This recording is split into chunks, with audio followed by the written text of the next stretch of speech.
Assalamualaikum warahmatullahi wabarakatuh. Halo everyone, apa kabar?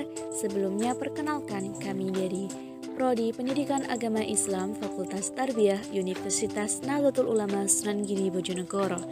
Di sini kami akan menyampaikan sedikit informasi terkait dengan kurikulum pembelajaran untuk disabilitas, yakni terkait dengan Individual Learning Program. Dengan anggota saya sendiri Adinda Nurhidayah dan rekan saya Muhammad Hilman Ma'arif. Pada kesempatan kali ini ada beberapa subtema materi yang akan kita sampaikan terkait dengan Individual Learning Program. Yang pertama yaitu terkait dengan definisi Individual Learning Program. Yang kedua ada prinsip-prinsip Individual Learning Program. Yang ketiga fungsi Individual Learning Program. Yang keempat ada komponen program pembelajaran Individual Learning Program.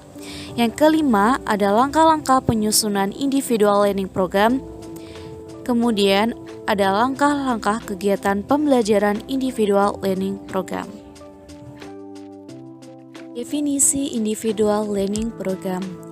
Individual Learning Program ini merupakan istilah lain dari program pembelajaran individu atau yang disingkat dengan istilah PPI.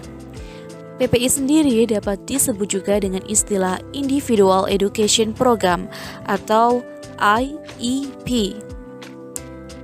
Secara garis besar, PPI atau Program Pembelajaran Individu merupakan salah satu bentuk layanan pendidikan yang ditujukan kepada peserta didik dengan status berkebutuhan khusus yang sebelumnya dikenal sebagai anak ABK atau anak berkebutuhan khusus, kemudian penyebutannya menjadi peserta didik berkebutuhan khusus atau PDBK. Selanjutnya terkait dengan prinsip-prinsip Individual Learning Program. Ada beberapa prinsip-prinsip dari program pembelajaran individu atau Individual Learning Program. Yang pertama, bahwa Individual Learning Program bertujuan menyelaraskan antara kebutuhan siswa, tugas, dan perkembangan belajar siswa dalam upaya mengembangkan potensi siswa secara optimal. Yang kedua, Individual Learning Program ini berpusat pada siswa. Yang ketiga, Individual Learning Program tidak hanya terbatas pada tujuan pembelajaran, akan tetapi dapat pula berdasarkan hasil asesmen. Kemudian, Individual Learning Program ini tidak mengendalikan siswa, melainkan siswalah yang mengendalikan Individual Learning Program atau PPI. Dan yang terakhir bahwa Individual Learning Program bersifat dinamis atau fleksibel terhadap berbagai perubahan dan kemajuan peserta didik untuk diarahkan pada hasil akhir, yaitu kemandirian. Fungsi Individual Learning Program. Jadi, Individual Learning Program itu memiliki beberapa fungsi. Yang pertama, yaitu memberikan arah pengajaran dengan mengetahui kekuatan, kelemahan, dan minat siswa. Yang kedua, menjamin setiap ABK atau anak berkebutuhan khusus memiliki suatu program yang diindividualkan. Yang ketiga, meningkatkan keterampilan guru dalam melakukan asesmen tentang kebutuhan belajar tiap anak. Yang keempat, yaitu meningkatkan komunikasi antar anggota tim, khususnya keterlibatan orang tua. Dan yang terakhir, fungsi Individual Learning Program yaitu menjadi wahana atau sarana bagi peningkatan usaha untuk memberikan pelayanan pendidikan yang lebih efektif.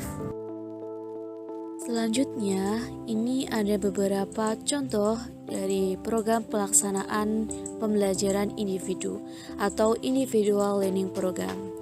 Bisa kita lihat bersama di gambar pertama merupakan contoh dari program pembelajaran individu bagi anak tunanetra, yaitu anak yang memiliki keterbatasan dalam hal penglihatan.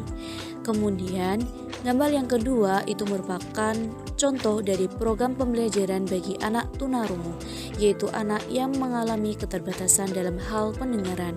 Dan yang terakhir, kami contohkan terkait dengan program pembelajaran bagi anak tunagrahita. Komponen-komponen program pembelajaran Individual Learning Program. Yang pertama, tingkat kemampuan atau prestasi atau disebut dengan performance level. Yang kedua, sasaran program tahunan atau disebut dengan annual goals. Yang ketiga, sasaran jangka pendek atau disebut dengan short term objective. Yang keempat, deskripsi tentang pelayanan pembelajaran. Yang kelima, waktu dan lamanya diberikan pelayanan. Dan yang keenam, yang terakhir yaitu evaluasi. Langkah-langkah penyusunan individual learning program. Yang pertama, membentuk tim PPI atau program pembelajaran individual. Yang kedua, menilai kekuatan, kelemahan, minat dan kebutuhan anak dari berbagai aspek perkembangan. Yang ketiga, mengembangkan tujuan jangka panjang dan jangka pendek. Yang keempat, merancang metode dan prosedur pencapaian tujuan.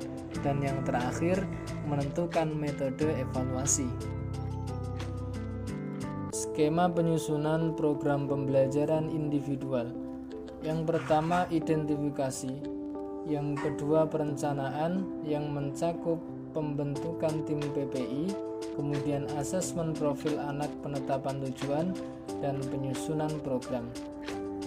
Kemudian yang ketiga, pelaksanaan yang mencakup langkah-langkah kegiatan PPI. Kemudian yang terakhir, evaluasi yang mencakup tindak lanjut hasil evaluasi serta evaluasi program PPI. Langkah kegiatan pembelajaran individual learning program. Yang pertama, presentation yang meliputi pendahuluan, demonstrasi, dan modeling. Yang kedua, cultural practice, yakni pertama siswa mempraktikkan tugas yang dipilih, kemudian siswa mempraktikkan tugas yang dipilih. Kemudian yang terakhir, independent practice. Pada langkah ini, siswa mempraktikkan keseluruhan tugas, kemudian siswa mempraktikkan berbagai tugas yang sejenis dengan yang dipilih. Nah, itu sedikit penjelasan dari kami seputar kurikulum pembelajaran untuk disabilitas, yaitu Individual Learning Program atau program pembelajaran individu. Semoga bermanfaat and see you next time. Jangan lupa like, share, subscribe, and comment. Wassalamualaikum warahmatullahi wabarakatuh.